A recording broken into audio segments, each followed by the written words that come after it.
June മാസം കഴിഞ്ഞിട്ട് July മാസമൊക്കെയുള്ള habit tracker update ചെയ്യാത്ത ഹാബിറ്റ് ട്രാക്കർ എനിക്ക് വേണം. ഈ ബട്ടൺ ക്ലിക്ക് ചെയ്താൽ എംപ്റ്റി ആയിട്ടുള്ള ഹാബിറ്റ് ട്രാക്കർ നമുക്ക് ഓൾറെഡി ഇങ്ങനെ കിട്ടും. ഈ ഒരു സംഭവമാണ് നമ്മളൊന്ന് റീക്രിയേറ്റ് ചെയ്യാൻ പോകുന്നത്. ഓക്കെ, നമ്മൾ ഓൾറെഡി ഹാബിറ്റ് ട്രാക്കറിനെ പറ്റി ഡീറ്റെയിൽ ആയിട്ട് ഡിസ്കസ് ചെയ്തു. ഇതാണ് എൻ്റെ ഹാബിറ്റ് ട്രാക്കർ. ഒരു കരിയറിനെ പറ്റി ചിന്തിക്കുമ്പോൾ നമ്മൾ ചെയ്യുന്ന ആക്ടിവിറ്റീസ് അത്ര സാറ്റിസ്ഫാക്ഷൻ തരുന്നതായിരിക്കില്ല, ഭയങ്കര ഇൻട്രസ്റ്റിംഗ് ആയിരിക്കില്ല. പക്ഷേ നമ്മളൊരു ഡെയിലി ഫുട്ബോൾ കളിക്കാൻ വെറുതെ പോയിട്ട് ഫുട്ബോൾ കളിച്ച് വരികയാണെന്നുണ്ടെങ്കിൽ, അല്ലെങ്കിൽ വെറുതെ പോയി ക്രിക്കറ്റ് കളിച്ച് വരികയാണെന്നുണ്ടെങ്കിൽ ഭയങ്കര സാറ്റിസ്ഫാക്ഷൻ തരുന്ന സംഭവമാണ്. അപ്പോൾ ഒരു ഹോബി എന്നുള്ള രീതിയിൽ ഇങ്ങനെ ആ സ്കില്ല് ബിൽഡ് ചെയ്ത് പോവാം. പക്ഷേ കരിയറിൻ്റെ ഭാഗത്തേക്ക് വരുമ്പോൾ ഒരു ഹൈ ഇൻകം സ്കില്ല് ജനറേറ്റ് ചെയ്യണമെന്നുണ്ടെങ്കിൽ സാറ്റിസ്ഫാക്ഷൻ വല്ലാതെ തരാത്ത കാര്യങ്ങളൊക്കെ ചെയ്ത് പോകേണ്ടി വരും. അങ്ങനെ സാറ്റിസ്ഫാക്ഷൻ തരാത്ത ആക്ടിവിറ്റീസ് ചെയ്ത് തീർക്കാൻ അല്ലെങ്കിൽ അത് കണ്ടിന്യൂസ് ആയിട്ട് ചെയ്തിട്ട് ഒരു മൊമെന്റം ബിൽഡ് ചെയ്യാനൊക്കെ ഒരു ഹാബിറ്റ് ട്രാക്കർ വളരെയധികം ഹെൽപ്പ് ചെയ്യുന്നുണ്ട്. ഇപ്പോൾ എൻ്റെ ഈ കേസിലാണെന്നുണ്ടെങ്കിലും എൻ്റെ ഹാബിറ്റ് ട്രാക്കറിൽ ഞാൻ ഒരുപാട് സാറ്റിസ്ഫാക്ഷൻ വല്ലാതെ തരാത്ത കാര്യങ്ങളൊക്കെ ഞാൻ അതിൽ ലിസ്റ്റ് ചെയ്തിട്ടുണ്ട്. നമ്മൾ ഡെയിലി കാണുന്ന ഒരു ഭാഗത്തോട്ട് വെക്കുമ്പോൾ തന്നെ നമുക്ക് അതിൻ്റെ റിസൾട്ട് കിട്ടുന്നുണ്ട്. ഇത് നോക്കിയാൽ തന്നെ ഈ കുറേ ആക്ടിവിറ്റി ഞാൻ കണ്ടിന്യൂസ് ആയിട്ട് ചെയ്ത് പോയിട്ടുണ്ട്. ഈ ഒരു കാരണം കൊണ്ട് തന്നെ എനിക്ക് പ്രൊഡക്റ്റീവ് ആയിട്ടുള്ള കുറച്ച് കാര്യങ്ങൾ ചെയ്യാൻ കഴിഞ്ഞു. യൂട്യൂബിൽ കുറേ വീഡിയോ ഇടാൻ കഴിഞ്ഞു. അതേപോലെ കുറേ കാര്യങ്ങൾ, പുതിയ കാര്യങ്ങൾ പഠിക്കാൻ കഴിഞ്ഞു. ഈ ഹാബിറ്റ് ട്രാക്കർ ഐഡിയ എന്ന് പറയുന്നത് എൻ്റെ ഐഡിയ അല്ല.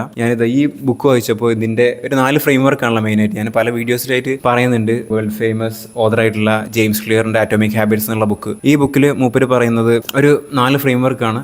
Make it obvious, make it attractive, make it easy, make it satisfy എന്നുള്ള ഒരു ഐഡിയ. അപ്പോൾ ഡെയിലി കാണുന്നൊരു പ്ലേസ് റൂമിൻ്റെ ഉള്ളിൽ ഉണ്ടെന്ന് കരുതിയാൽ ആ ഡെയിലി കാണുന്നൊരു പ്ലേസിൽ ഇത് ഒട്ടിച്ച് വെച്ചാൽ അത് കാണുമ്പോൾ ഓർമ്മ വരുമ്പോൾ അത് ചെയ്യാനുള്ള ചാൻസ് വളരെ കൂടുതലാണ്. അങ്ങനെ ചെയ്ത് മാർക്ക് ചെയ്ത് പോകും. അത് ഈസി ആയിട്ട് അപ്ഡേറ്റ് ചെയ്യാൻ ഒരു പേന കിട്ടുന്ന ഭാഗത്ത് കൊടുക്കും കൂടി ചെയ്താൽ കറക്റ്റ് ആ പേന എടുത്തിട്ട് സിമ്പിളായിട്ട് അത് മാർക്ക് ചെയ്ത് പോയാൽ വളരെ എളുപ്പം നമുക്ക് ഇത് അപ്ഡേറ്റ് ചെയ്യാൻ പോകും. ആ പ്രോഗ്രസ് നമുക്ക് കാണാൻ പറ്റും. അത് കാണുമ്പോൾ ഒരു സാറ്റിസ്ഫാക്ഷനും കിട്ടുന്നുള്ളതാണ്. അപ്പോൾ ഇനി ആർക്കാണ് ഇതൊക്കെ? ഇത് ഫിസിക്കലാണല്ലോ. ഈ ഫിസിക്കൽ ഡിജിറ്റൽ ആക്കിയാൽ എങ്ങനെ ഉണ്ടാവും?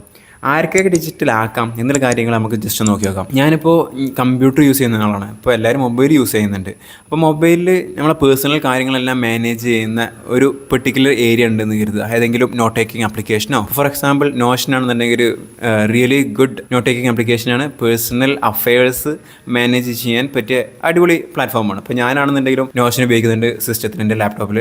നമ്മൾ ആക്ടിവിറ്റീസ് മാനേജ് ചെയ്യാൻ ഒരു സിംഗിൾ പ്ലേസ് ഉണ്ടെന്നുണ്ടെങ്കിൽ ഡെയിലി വെരി ഫ്രീക്വൻ്റ്ലി നമ്മളത് വിസിറ്റ് ചെയ്യുന്നുണ്ടെങ്കിൽ, എൻ്റെ കേസാണെന്നുണ്ടെങ്കിൽ രാവിലെ വർക്ക് തുടങ്ങുന്ന സമയത്ത് ഞാൻ ആദ്യം ചെയ്യുന്ന ആക്ടിവിറ്റി എന്ന് പറയുന്നത് തന്നെ നോഷൻ ഓപ്പൺ ആക്കുന്നതാണ്, അല്ലെങ്കിൽ നോഷൻ ഓട്ടോ ഓപ്പൺ ആവും. അപ്പോൾ ആ ഒരു നോഷൻ മൈ സെക്കൻഡ് ബ്രെയിൻ എന്നുള്ള പേജ് ഓട്ടോമാറ്റിക്കായിട്ട് ഓപ്പൺ ആയി എൻ്റെ മുന്നിലേക്ക് വരും. അപ്പോൾ ഞാൻ ആദ്യം കാണുന്നത് എന്തായിരിക്കും? ആ പേജ് ആയിരിക്കും. ആ പേജിൽ ഞാൻ ചെയ്യേണ്ട ഒരു ആക്ടിവിറ്റീസിൻ്റെ ഒരു ലിസ്റ്റ് ഹാബിറ്റ് ട്രാക്കർ എന്നുള്ള രീതിയിൽ ഉണ്ടെന്നുണ്ടെങ്കിൽ അത് ചെയ്യാനുള്ള ചാൻസ് വളരെ കൂടുതലല്ലേ.